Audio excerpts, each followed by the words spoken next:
Como é que foi a jornada até você chegar a ser presidente e CEO hoje da IES? Bem, eu comecei, como eu falei para você no início, eu fiz de tudo um pouco, né? E até que um dia eu bati a uma escola, né, de inglês.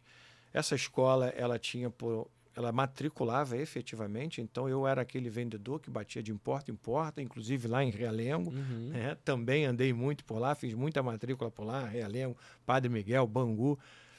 E depois, né, disseram que eu era um bom vendedor porque eu matriculava muito aluno. Eu fui convidado por um outro curso, também um curso sem expressão, sem nome, né, nacionalmente falando. E fui convidado. E lá eu trabalhei com uma pessoa que posteriormente foi convidada pelo fundador da IES a montar um departamento comercial na IES. E ela me convidou para fazer parte do quadro gerencial da equipe dela. Então eu cheguei na IES em 1990 para ser um gerente, e eu ia ser gerente das unidades de Campo Grande e Santa Cruz. Obviamente, ela esperta, como era a minha diretora, sabia que eu estaria jogando em casa, né, como a gente Nessa diz, época né? não era franquia ainda, eram unidades próprias. Eram tudo unidades próprias. Tinha ainda algumas concessionárias, Certo.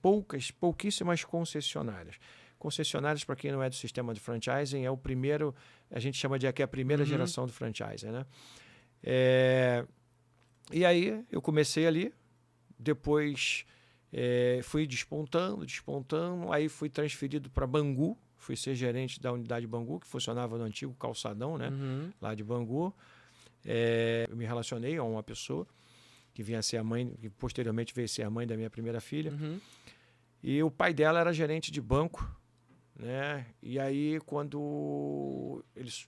durante a vivência dele, do banco, ele acabou sofrendo 12 assaltos. E no último assalto, ele viu a pessoa sendo metralhada ali na porta, um clima realmente muito ruim. Ele chegou em casa muito abalado.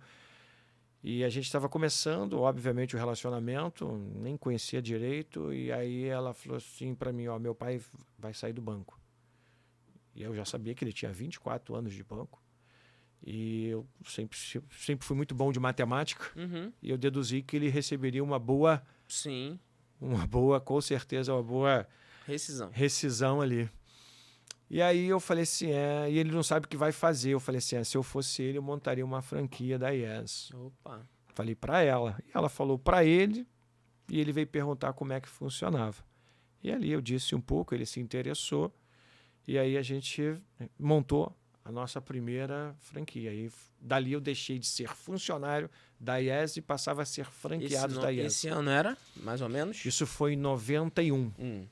Para ser mais exato, em outubro de 91, a gente estava montando a nossa primeira franquia. Em 93, nós montamos a nossa segunda franquia. E aí, quando já foi em 94 para 95, o fundador veio a falecer.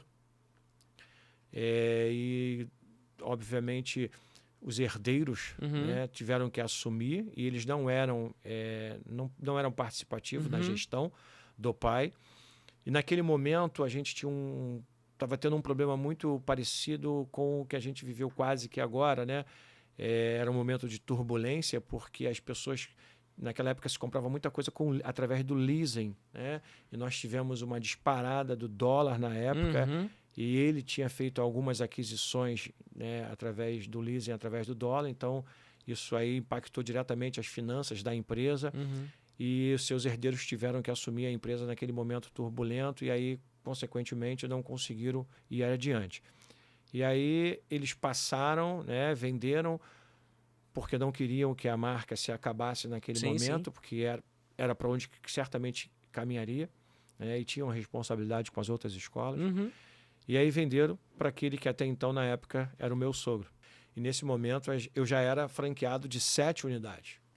E eu sempre, aí é aquela coisa de querer mudar, eu sempre quis mais, eu sempre olhava para os meus, né, concorrentes e via o que eles estavam fazendo, e eu falei assim, não, a gente também pode fazer, eu quero fazer, eu tenho outras ideias para poder fazer melhor do que eles estão fazendo, porque com certeza com isso a gente vai estar atraindo cada vez mais alunos, e como a gente sempre fez. E ele via em mim exatamente, ele via em mim exatamente essa pessoa que estava era assim, a gente costuma dizer assim, eu, enquanto franqueado, eu estava empurrando a franqueadora. Ou seja, eu estava fazendo a franqueadora andar e ele já não tinha, obviamente, até por questões da idade, já não tinha mais aquele pique. Até que um dia ele virou e falou assim, olha, não vai dar, e, assim, não consigo mais, você está fazendo eu andar de uma maneira que eu não consigo.